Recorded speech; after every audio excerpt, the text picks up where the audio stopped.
wabarakatuh. Salam sejahtera bagi kita semuanya. Shalom, Swastiastu, Namo Buddhaya, Salam Kebajikan, Rahayu. Dapat kami jelaskan sebagai berikut bahwa strategi penguatan 3 peran utama Inspektorat dalam meminimalisir penyimpangan menuju masyarakat sejahtera di Kota Tual ini dilatar belakangi oleh 3 alasan. Yang pertama, bahwa anggaran desa yang diberikan kepada desa terhitung sejak tahun 2015 sampai dengan tahun 2023 rata-rata itu mengalami peningkatan dan nilainya cukup besar, kurang lebih 24%,32 itu memang anggaran yang cukup besar. Sehingga di sini dituntut adanya peran dari Inspektorat Kota Tual untuk apa? Untuk dapat mengawasi pengelolaan keuangan desa tersebut agar tata kelola keuangan desa dapat dilaksanakan dengan sebaik-baiknya dalam rangka menuju kesejahteraan masyarakat. Yang kedua, ini secara fakta bahwa masih tingginya angka penyimpangan pengelolaan keuangan desa di Kota Tual berdasarkan pengaduan-pengaduan dari masyarakat. Meskipun itu bersifat dugaan adanya penyimpangan, namun itu juga menjadi bagian penting untuk Inspektorat melihat ini sebagai suatu hal yang harus fokus untuk kita lakukan pengawasan. Dan yang ketiga, bahwa pengawasan atas pengelolaan keuangan desa itu merupakan tugas mandatori. Artinya dia diberikan kewajiban keharusan untuk kita laksanakan.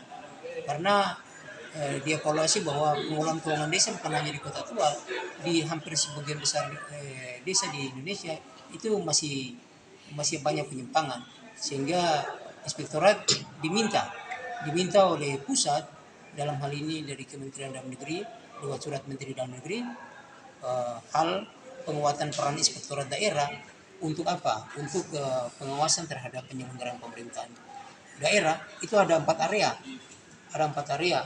Inspektorat harus masuk di sana. Pengawasan atas pengelolaan keuangan desa itu yang pertama. Porsi yang pertama ini kita tidak bisa memposisikan bahwa pengelolaan keuangan desa nomor 1 lalu kemudian yang ini nomor 2, tidak. Jadi 1, 2 itu menunjukkan ranking persoalan. Sehingga pengawasan Inspektorat diharapkan di tahun 2023 ini kita harus benar-benar mengawasi atas pengelolaan keuangan desa yang pertama. Yang kedua, pengawasan atas pengelolaan keuangan daerah. Kemudian pengawasan atas pelayanan publik, dan terakhir pengawasan atas badan usaha milik daerah. Sehingga 3 alasan tadi itu menjadi latar belakang sehingga kami mengangkat judul tersebut. Ditambah dengan beberapa persoalan merupakan isu strategis di Kota Tual yang selama ini kita dapatkan. Muncullah isu yang menjadi core isu utama yang harus Inspektorat segera mengintervensi ini. Untuk apa tadi? Untuk bagaimana bisa pengelolaan keuangan desa yang ada dapat diminimalisir dari waktu ke waktu, sehingga anggaran desa yang ada itu dapat digunakan sebaik-baiknya untuk sebesar-besarnya kesejahteraan masyarakat. Mungkin itu yang menjadi alasan pengambilan judul tersebut, strategi penguatan 3 peran strategi Inspektorat. Kemudian ini agak sedikit sensitif ya Pak Inspektur, terkait dengan temuan beberapa desa Ohoi atau Finua yang ada di Kota Tual ini, yang mana sudah bahkan ada sebagian sudah sampai ke ranah hukum. Inspektorat Kota Tual melihatnya seperti apa? Itu tadi saya bilang bahwa Inspektorat itu melaksanakan 3 peran tadi. 3 peran utama Inspektorat yang tadi pada saat sosialisasi saya sudah jelaskan bahwa apa saja 3 peran utama Inspektorat itu sesungguhnya sekurang-kurangnya 3 peran yang dianggap efektif. Artinya Inspektorat bukan hanya memiliki 3 peran itu. Ada banyak peran yang Inspektorat bisa mainkan. Namun 3 peran ini merupakan peran dasar. Artinya boleh menambah peran yang lain, tapi 3 peran ini harus ada di sana. Ketika kita memiliki 4 peran, 5 peran, 3 peran ini harus ada. Jangan di antara salah 1, salah 2, atau salah 3 dari peran ini harus dihilangkan, tidak bisa. 3 peran ini adalah 3 peran dasar yang harus dimainkan oleh Inspektorat Kota Tual. Sayangnya begini, selama ini peran itu lebih didominasi oleh peran audit, peran assurance. Kita lebih ke audit. Yang diharapkan lewat proyek perubahan ini, kita lebih mengedepankan peran pemberian peringatan dini untuk memperingatkan dari awal. Lalu kita memberikan jasa-jasa pendampingan, konsultasi. Silakan teman-teman yang mau meminta saran pendapat terkait dengan pengelolaan keuangan desa atau apa saja yang terkait dengan pengelolaan keuangan atau hal-hal lain yang dianggap merupakan suatu penyimpangan, silakan dilaporkan ke inspektorat, karena inspektorat merupakan aparat pengawasan intern. Artinya kita punya kewajiban inspektorat ini untuk bagaimana bisa memenuhi dari dalam dulu, sehingga tidak muncul keluar. Kita menghindari hal-hal yang pada akhirnya uh, uh, tidak kita ingatkan dari awal, lalu kemudian kita tidak melakukan pendampingan, meskipun masyarakat atau penjabat kepala OHOI Pinua tidak juga proaktif untuk meminta untuk dilakukan pendampingan. Tapi di perubahan ini saya mengharapkan peran aktif itu muncul dari kami. Kami yang menjemput bola dengan cara lewat beberapa terobosan tadi. Kita melakukan bimtek pengulang keuangan, lalu kita melakukan sosialisasi tentang anti korupsi, lalu kemudian kita membuat kerjasama dengan dengan akademisi, lalu kita membangun kerjasama dengan pers untuk melaksanakan fungsi kontrol tadi, bahwa pers membantu kami, kemudian akademisi juga membantu kami, lalu kemudian dari badan usaha membantu kami kan, untuk bagaimana kita sama-sama mendorong ini pengawasan, bahwa sesungguhnya inspektorat memiliki keterbatasan baik dari sisi anggaran maupun dari sisi keterbatasan SDM. Untuk itu maka kami meminta kerjasama, bukan dari kerjasama mereka memberikan anggaran, tidak, tapi kerjasama dalam artian kita penguatan peran. Jadi keterbatasan SDM yang ada di inspektorat bisa dibantu oleh teman-teman di akademisi misalnya. Kayak tadi kami bangun kerjasama dengan Universitas Salama, untuk apa tadi? Kita transfer ilmu ke mereka, namun lewat program-program pengabdian kepada masyarakat, kayak semacam program pengalaman lapangan. Di situ mereka bisa mentransfer ilmu pengawasan. Tapi dari sisi pendekatan yang lain, pendekatan dari sisi keagamaan, mereka memasukkan bagaimana penyimpangan dalam pengelolaan keuangan desa. Apapun penyimpangan itu, kalau dari sisi agama itu bagaimana? Disentuh dari sisi agama. Kalau pendekatan yang lain, saya pikir banyak mungkin inspektorat daerah yang lain sudah lakukan itu. Tapi kalau menyentuh dari sisi pendekatan agama, saya pikir ini merupakan hal yang baru, sehingga itu menjadi poin penting bagi pelaksanaan strategi penguatan ini. Perubahan kami itu menjadi penting. Karena apa? Karena bukan hanya penguatan peran dari sisi akademis tadi yang saya bilang. Kami ulangi, contoh kami membangun kerjasama dengan PT Telkom Indonesia, Tual. Untuk apa? Untuk dia kami fasilitasi perencanaan agar dia bisa bekerja sama dengan pihak PMD, dalam hal ini pemberdayaan masyarakat dan desa, untuk membangun jaringan itu, membangun jaringan agar apa? Menyiapkan jaringan untuk penjadian Siskedis online. Karena Siskedis online itu bagi desa sendiri itu sangat penting untuk kita ada akurat laporan konsolidasi tentang realisasi belanja desa, itu menjadi akurat. Kemudian untuk inspektorat Kota Tual, pentingnya apa? Dengan Siskedis online jalan, maka siswa Skeodes yang ada pada inspektorat Kota Tual itu bisa running juga, bisa jalan. Siswa Skeodes online itu audit berbasis risiko.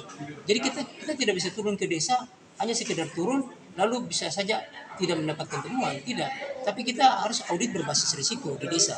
Artinya kita sudah berhitung, desa ini berisiko, desa ini risikonya dari 1 sampai 27, dia mungkin ada di kita turun ke desa ranking 1 sampai 3 saja misalnya.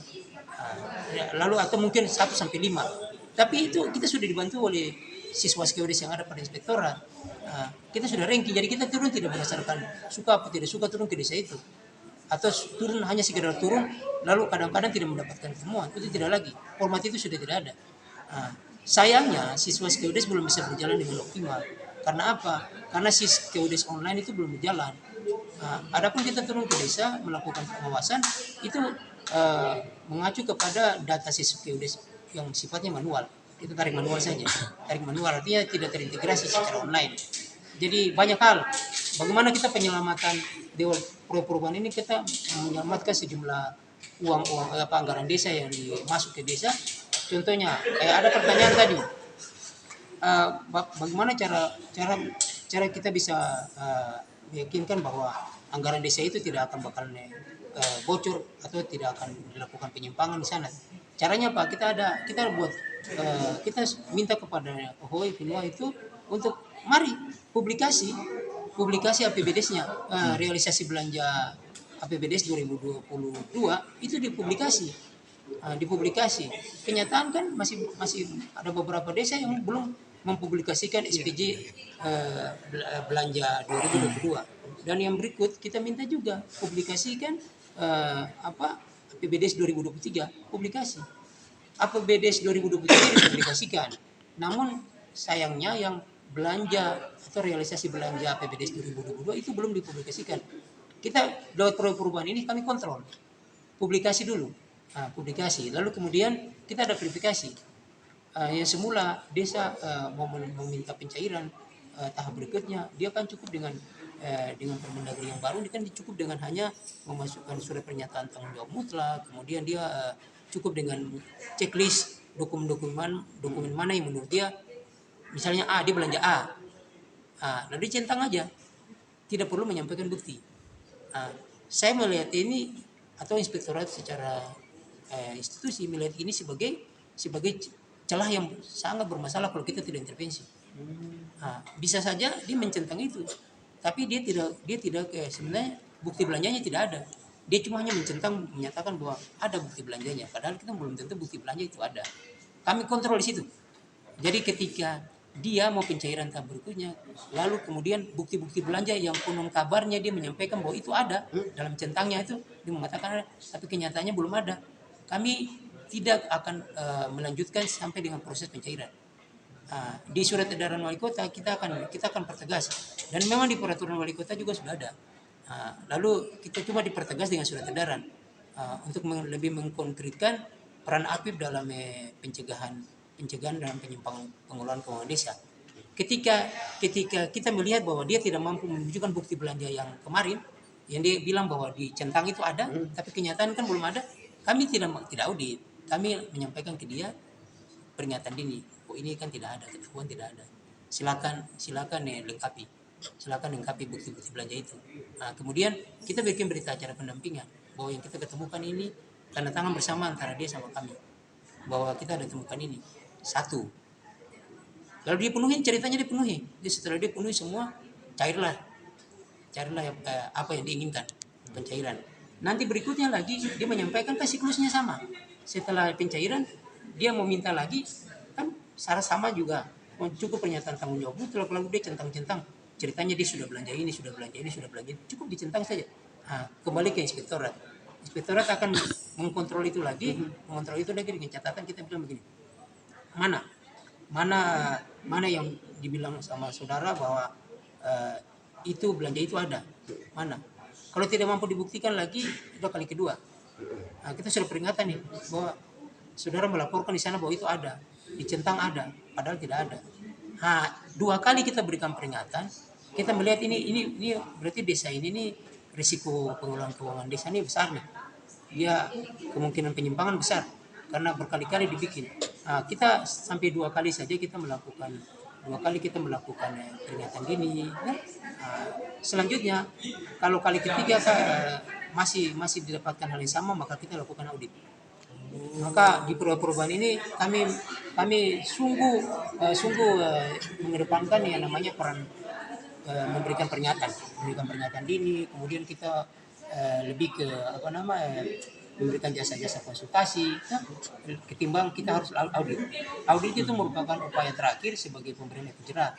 Ketika kita sudah melakukan pendampingan, kita sudah memberikan peringatan dini berulang-ulang, namun tidak ada perubahan, maka satu-satunya cara yang menurut kami paling efektif, yang paling terakhir, itu tidak jalan, maka kita lakukan audit.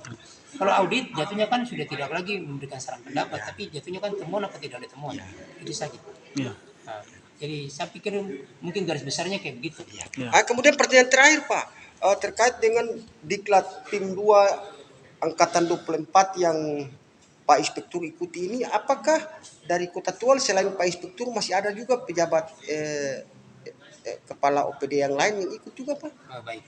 Jadi ini Diklat Kepemimpinan tingkat 2, kalau saat ini nomenklaturnya itu pelatihan kepemimpinan nasional tingkat 2, PKN tingkat 2, pelatihan kepemimpinan nasional tingkat 2. Di tahun 2023 itu kita ada 4 peserta yang diikut sertakan dalam pelatihan kepemimpinan nasional tingkat 2 di Semarang, angkatan 24 tahun 2023. Yang pertama saya sendiri selaku Inspektur Kota Tual, yang kedua Kepala BPKAD, Badan Pengelola Keuangan dan Aset Daerah Kota Tual, Pak Bambang Setiawan Halim, dan yang ketiga Bapak Kepala Dinas Pendidikan dan Kebudayaan Pak Mudasir Tamher, dan yang terakhir yang keempat itu Pak Kepala Badan Pengelola Kepegawaian dan Pengembangan Sumber Daya Manusia BKPSDM Kota Tual Pak Adnan Tamher. Kita berempat mengikuti ini dan saat ini kita sudah ada pada tahapan implementasi. Artinya waktu kita sudah terhitung dari tanggal 26 November 26 September itu sampai dengan nanti tanggal 20, kalau secara waktunya itu kita sampai 7 November itu kita sudah menyelesaikan semua pentahapan dengan tentu produk akhir yang dilihat apakah tujuan akhir dari perubahan ini kayak seperti saya kan, kita bisa mengkonversi secara ekonomi, artinya sejumlah anggaran desa bisa kita selamatkan. Itu tadi saya bilang berbagai upaya kami lakukan, verifikasi, publikasi, lalu kemudian kita jalankan itu Siskedes online harus jalan. Lalu kita lakukan apa yang namanya kita bimtek itu semua ada pada posisi penguatan peran pemberian peringatan dini dan konsultasi. Tidak ada yang audit. Jadi kita menghindari itu. Sehingga saya mau bilang di sini audit ada, namun audit itu merupakan upaya terakhir. Apabila 2 kali teguran tadi, bukan hanya 2 kali teguran. Kita lihat juga memang bukan hanya 2 kali teguran kan di verifikasi tadi. Verifikasi. Tapi secara keseluruhan kita bisa lihat, secara kasat mata kita bisa lihat bahwa berkali-kali kita lakukan ini, tapi rupa-rupanya tidak ada pergerakan untuk perubahan, kan tidak ada. Namun ketika kita audit, berarti kan kesimpulannya berarti sejumlah uang tadi 8 miliar tadi sudah otomatis tidak bisa kita selamatkan karena sudah disalahgunakan. Sehingga audit itu merupakan upaya terakhir, dan di perubahan ini kenapa saya tidak muncul peran audit di sana, peran audit? Iya, karena itu tadi 3 peran utama tadi, maksudnya ketika kita perkuat 2 peran tadi, maka ketika tidak jalan, audit jalan. Tapi sayangnya ketika audit jalan, sejumlah uang menjadi target tadi kan tidak bisa dicapai. Karena saya bilang tadi, kita tidak bisa menjalankan, inspektorat harus menjalankan